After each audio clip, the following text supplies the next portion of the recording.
मेरी फाइल कहां रख दी तुमने? कब से ढूंढ रहा हूं। नाराज आदित्य की तेज आवाज बाहर बैठक तक आ रही थी। सास ससुर को चाय देती अनु भागकर कमरे में गई। पूरी अलमारी पलटकर बिस्तर पे फैली हुई थी। क्या ढूंढ रहे हैं आदित्य आप? बेवकूफ औरत, कब से आवाज लगा रहा हूं, अब आ रही हो। मेरी लाल वाली फाइल कहां रख दी तुमने? आपने मुझे कब दी? आश्चर्य से अनु बोली। और ये क्या हालत बना दी कमरे की आपने? मुझसे बहस मत करो। फाइल नहीं मिली तो ये सब बाहर फेंक दूंगा। 1 मिनट रुकिए, मैं ढूंढती हूं। इधर उधर अनु ने नजर दौड़ाई और बेड के पास ही फाइलों में दबी लाल फाइल मिल गई। अनु के हाथ से गुस्से से फाइल छीन आदित्य बिना नाश्ता किए ऑफिस चले गए।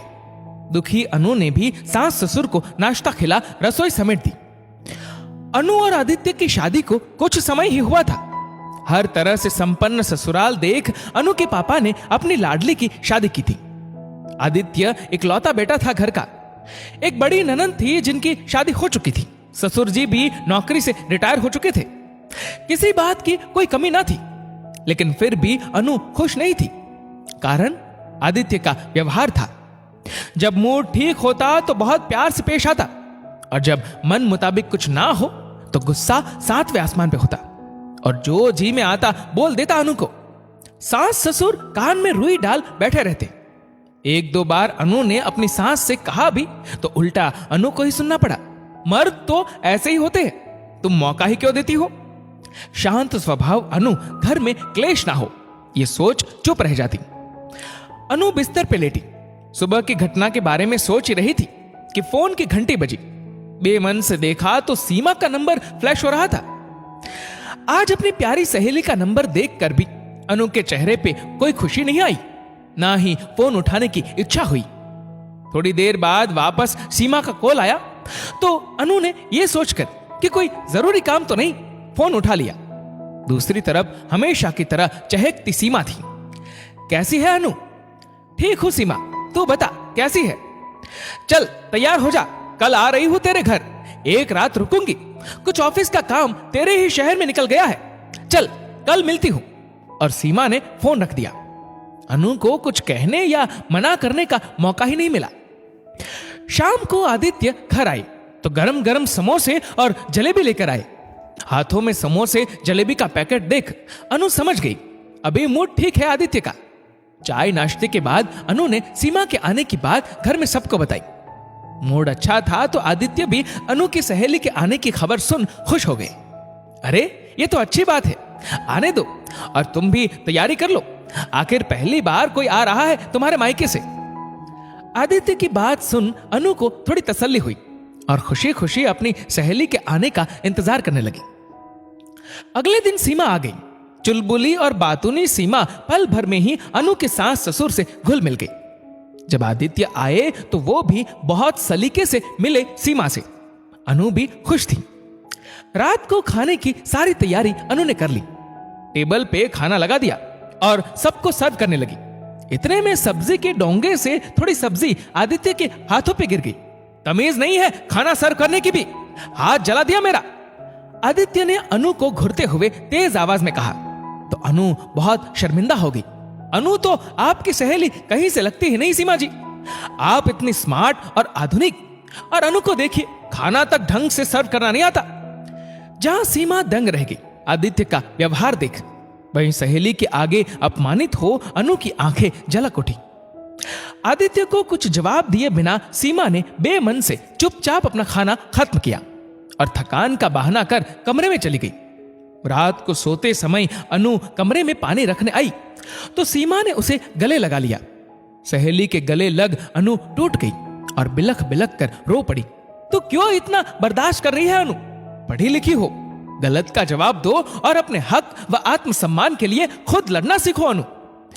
कहना आसान है सीमा, करना उतना ही मुश्किल। कुछ मुश्किल नहीं है अनु, बस हिम्मत चाहिए सही को सही और गलत को गलत बोलने की। बिना कुछ जवाब दिए अनु वापस चली आई। सुबह सीमा को भी निकलना था। नाश्ते के टेबल पे सब बैठे थे और अकेली अनु आलू के पराठे बनाने में व्यस्त थी। सीमा ने मदद करनी चाहिए तो सासू मां ने यह कह रोक दिया कि 4 लोग के पराठे भी अकेले नहीं सेक सकते क्या? अरे हाथ जल्दी चलाओगी या सो गई रसोई में? भूल तो नहीं गई, सीमा जी की ट्रेन भी है, कभी तो फुर्ती दिखा दिया करो।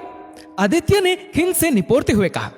अपनी सहेली को यूं अपमानित होता देख सीमा की सहनशक्ति जवाब दे गई।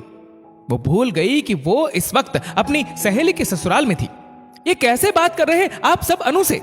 कैसे लोग हैं आप सब? और आदित्य जी, क्या आपको इतनी भी समझ नहीं कि अनु आपकी पत्नी है, कोई नौकरानी नहीं? मैं कहती हूं ऐसे तो कोई नौकरानी से भी बात नहीं करता। जब मेरे सामने आप ऐसा व्यवहार कर रहे हैं तो मेरे पीछे क्या करते होंगे? चुप हो जा सीमा। क्रोधित सीमा को अनु चुप कराने लगी। मैं क्यों चुप रहूं अनु? ऐसी सहेली बनाते हो बहू तुम? जरा भी तमीज और संस्कार नहीं है इसे। समझा दो अपनी सहेली को कि वो सिर्फ मेहमान है और मेहमान दूसरे के घरों के मामले में नहीं बोलते। सीमा की बातों से बौखलाई सासुमा ने अनु को ही डांटना शुरू कर दिया। तमीज और संस्कार मुझ में है, तभी कल से चुप हो आंटी जी।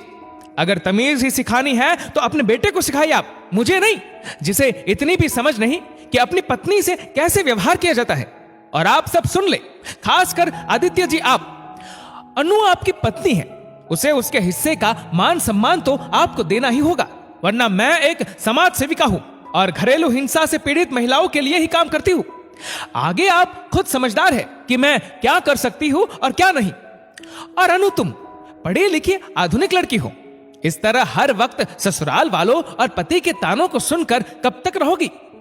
आधुनिक सिर्फ कपड़ों और रहन सहन से नहीं, आधुनिक विचारों से भी होना चाहिए आदित्य जी।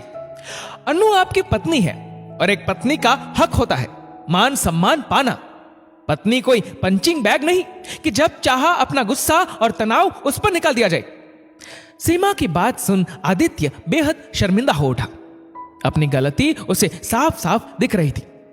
सीमा तो वापस अपने शहर चली गई, लेकिन जाते जाते आदित्य को सच्चाई का आईना दिखा गई, साथ ही अपनी सहेली के जीवन को वापस खुशियों से भर गई। दोस्तों, इस वीडियो को लेकर आपकी क्या राय है नीचे कमेंट करके जरूर बताएगा। और अगर आपको वीडियो अच्छा लगा हो तो इस वीडियो को लाइक करेगा, शेयर करेगा ज्यादा से ज्यादा लोगों तक, और ऐसी और भी इंस्पिरेशनल वीडियोस के लिए सब्सक्राइब करें हमारे यूट्यूब चैनल को और फेसबुक पर फॉलो करें हमारे पेज को। धन्यवाद।